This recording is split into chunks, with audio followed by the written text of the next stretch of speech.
6 of wands, okay. Starting of the week ही आप कोई विक्ट्री देखने वाले हो, कोई तो भी सक्सेस आपके पास आना चाह रही है और आ सकती है। आप काफी टाइम से अगर किसी पर्सन के कम्युनिकेशन का वेट कर रहे थे तो वो भी हो सकता है। यहाँ आप देख सकते हो 2 ऑफ वॉन्ड्स का जो कार्ड आया ये आपको यही बता रहा है एक्चुअली आप काफी टाइम से किसी अपॉर्चुनिटी का वेट कर रहे थे, किसी पर्सन के आने का वेट कर रहे थे, किसी पर्सन के कम्युनिकेशन का वेट कर रहे थे, या आप ही कहीं मूवमेंट करने का वेट कर रहे थे, ट्रैवलिंग का वेट कर रहे थे। तो ये सारी चीजें ना आप इस वीक में देख सकते हो, मीन्स आप स्टार्ट हो सकती हैं। ठीक है, ट्रेवल करना चाहते हो तो ट्रेवलिंग भी इन्वॉल्वमेंट दिख रहा है मुझे।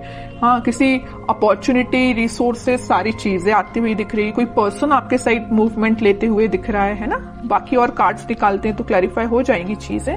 बाकी बहुत ही पॉजिटिव तरीके से स्टार्टिंग ऑफ द वीक हो रही है क्योंकि 6 ऑफ वॉन्ड्स पहले ही निकल के आ गया है।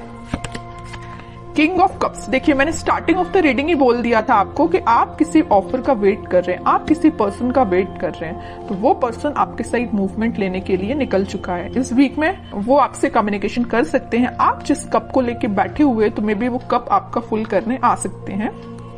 और बॉटम में एम्परर का कार्ड आया है, बहुत ही पॉजिटिव कार्ड आया है। मींस आप ना अब लोगों के पीछे भागना आपने छोड़ दिया। अभी तक आप लोगों के में भी पीछे या अपने पार्टनर के पीछे ही मींस भागते थे, लेकिन अब आपके पार्टनर आपके साइड आ रहे हैं क्योंकि आपने एक अथॉरिटेटिव पर्सन की तरह अपनी पर्सनैलिटी बना ली है।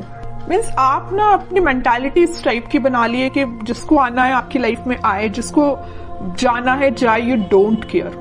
अच्छी चीज है, इस एम्परर मोड में ही रहना है। आप बता दूं, वापस से किसी नेगेटिव सिचुएशन में नहीं जाना है। अगर पॉजिटिव शिफ्ट आप अपने अंदर लेके आए हो ना तो उसको मेंटेन करके रखिए, और नहीं लाए हो तो लेके आइए, एम्परर मोड में आइए आप। ये कार्ड आपको यही बताना चाह रहा है। ठीक है, बहुत रह लिया आपने नेगेटिव फेस में, बहुत आपने नेगेटिविटी से डील कर लिया। Now you have to move on. ठीक है, और कार्ड्स देखते हैं और देखते हैं आपको क्या आ रहा है। 4 ऑफ सॉर्ड्स, मैंने जस्ट अब भी बोला ना कि आपने बहुत ज्यादा नेगेटिविटी से डील कर लिया, बहुत ज्यादा आपने ओवरथिंक कर लिया, लेकिन अब आपको एम्परर मोड में आना पड़ेगा। अब आपको इस पोजीशन में नहीं जाना है वापस। अगर आप इतना ओवरथिंक करेंगे ना तो 6 ऑफ वॉन्ड्स, विक्ट्री आपके साइड नहीं आएगी। वापस से आप इस थिंकिंग मोड में चले जाओगे, वेटिंग पीरियड में चले जाओगे। ऐसा नहीं करना है आपको, इस मोड से बाहर निकलिए। 2 ऑफ सॉर्ड्स,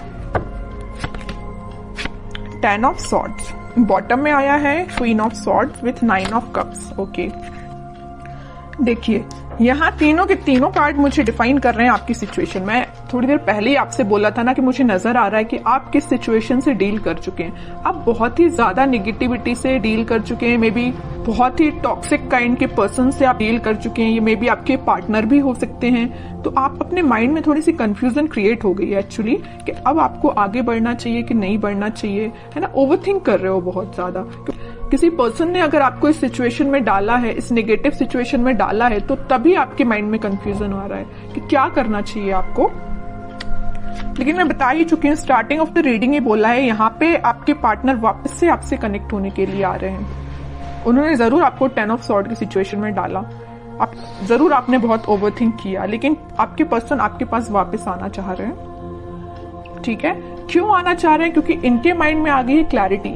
देख सकते हो यहाँ पे क्वीन ऑफ सॉर्ड के साथ इनके माइंड में आ गई क्लैरिटी, इनके थॉट्स में क्लैरिटी आ गई। ये अगर इनकी विश, इनकी डिजायर आप हो, अगर ये खुशियां किसी के साथ देख रहे हो तो आप हो।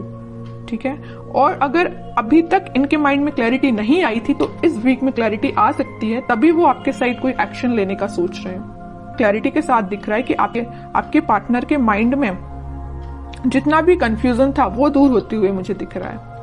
और करियर और जॉब के पर्पज से मैं बताऊं तो कोई तो भी अपॉर्चुनिटी आपके पास आ रही है। आप जिस सक्सेस का काफी टाइम से वेट कर रहे थे वो सक्सेस आप देख सकते हो, या किसी ऑफर का आप काफी टाइम से वेट कर रहे थे, किसी जॉब अपॉर्चुनिटी का, तो वो भी आप देख सकते हो।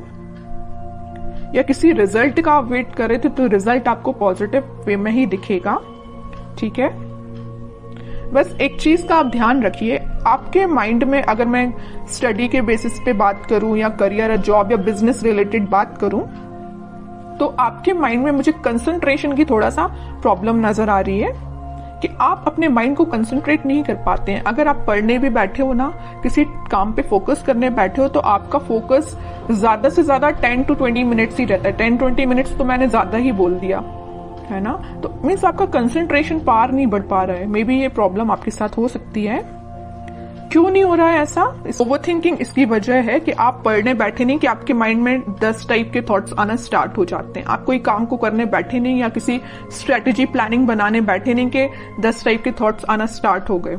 ये प्रॉब्लम आपके साथ मुझे दिख रही है, लेकिन मैं आपसे बोलूंगी कि आप इस प्रॉब्लम को दूर कर सकते हैं। थोड़ा सा मेडिटेट करिए, अपने माइंड को शांत रखिए जितना हो सके, ओवरथिंक करना बंद करिए। कोई भी थॉट आता है तो उसको तुरंत चेंज करिए। कि ओवरथिंक को कैसे दूर किया जा सकता है? ओवरथिंक को दूर करने के लिए तो सबसे पहले आप मेडिटेट कर सकते हैं, ठीक है। दूसरी चीज है कि अगर आपके माइंड में कोई नेगेटिव थॉट आया है तो आप उसको वापस से चेंज कर सकते हैं। मतलब किसी दूसरे थॉट को माइंड में लेके आइए कि अभी राइट नाउ आपकी प्रायोरिटी क्या है। कि आपके माइंड में जो नेगेटिव थॉट आया वो प्रायोरिटी है, या कोई पर्सन आपके माइंड में आया तो वो प्रायोरिटी है, कि आपके लिए जो अभी आप काम कर रहे हो वो प्रायोरिटी है। तो अपनी टू डू लिस्ट बनाइए, अपनी प्रायोरिटीज बनाइए लाइफ में, है ना। जब अपनी प्रायोरिटी आप बना लोगे तो आप उस पर काम करना शुरू करोगे, ठीक है। तो आपका कंसंट्रेशन पावर धीरे धीरे करके इंक्रीज होगा। ये मैं सिर्फ स्टडी के पर्पज से नहीं बोल रही हूँ। आप अगर किसी भी काम को करने को जा रहे हो या बिजनेस में भी आप कुछ कर रहे हो तो मीन्स आपके माइंड में क्लैरिटी होना चाहिए। ओवरथिंक नहीं करना है, क्लैरिटी लेके आना है। जितना ज्यादा आप क्लैरिटी लेके आओगे ना उतना ज्यादा आप खुशियों के साथ आगे बढ़ोगे। ये 2 कार्ड्स ना आपकी सिचुएशन भी डिफाइन कर रहे हैं। अपने माइंड में क्लैरिटी लाइए, हैप्पीनेस के साथ आगे बढ़िए, ठीक है। अब कुछ हैंड रिटन मैसेज देख लेते हैं आपके लिए क्या निकल के आ रहा है इस वीक में। Transformation begins. मैं स्टार्टिंग ऑफ द रीडिंग ये बोल चुकी थी 6 ऑफ वॉन्ड्स के कार्ड के साथ देख के कि आपकी लाइफ में कोई तो भी पॉजिटिव रिजल्ट आ सकता है, कोई तो भी सक्सेस आ रही है, कोई तो भी पर्सन एंट्री लेने वाला है। तो वही कार्ड निकल के आया, transformation begins. Okay, remember to forgive. सबसे मेन मैसेज है इस 10 ऑफ सॉर्ड कार्ड के साथ। मैंने आपसे बोला था अगर किसी पर्सन ने आपको इस नेगेटिव सिचुएशन में डाला है तो आप उसको फॉरगिव करिए। जितने जल्दी आप उसको फॉरगिव करेंगे ना उतने जल्दी आप अपनी लाइफ में आगे बढ़ पाएंगे, है ना। किसी भी चीज को ना पकड़ के नहीं बैठना है, रिलीज करना है चीजें। Okay, new partner. ओके, यहाँ पे मैंने बोला था ना कोई पर्सन एंट्री लेने वाला भी है, तो ये आपको कोई न्यू पार्टनर भी हो सकता है, या आप जिससे कमिटेड है वो पर्सन भी हो सकता है, कोई भी हो सकता है। बट एक कार्ड यहाँ पे न्यू पार्टनर का आया तो मैक्सिमम लोगों की लाइफ में कोई नया पर्सन भी एंट्री ले सकता है। Okay, honesty is essential. तो आपको ऑनेस्ट रहना है, ईमानदारी से अपना काम करना है। Shine like the stars. Okay, बड़ा ही पॉजिटिव कार्ड आया है। बस आप अपने एफर्ट्स प्रॉपर वे में लगाते जाइए, निगेटिविटी से दूर रहिए, ओवरथिंक करना बंद करिए, प्रॉपर स्ट्रेटेजीज प्लानिंग बनाइए। ये कार्ड फिर आप पे बिल्कुल रेजोनेट होगी ये चीज। ओके।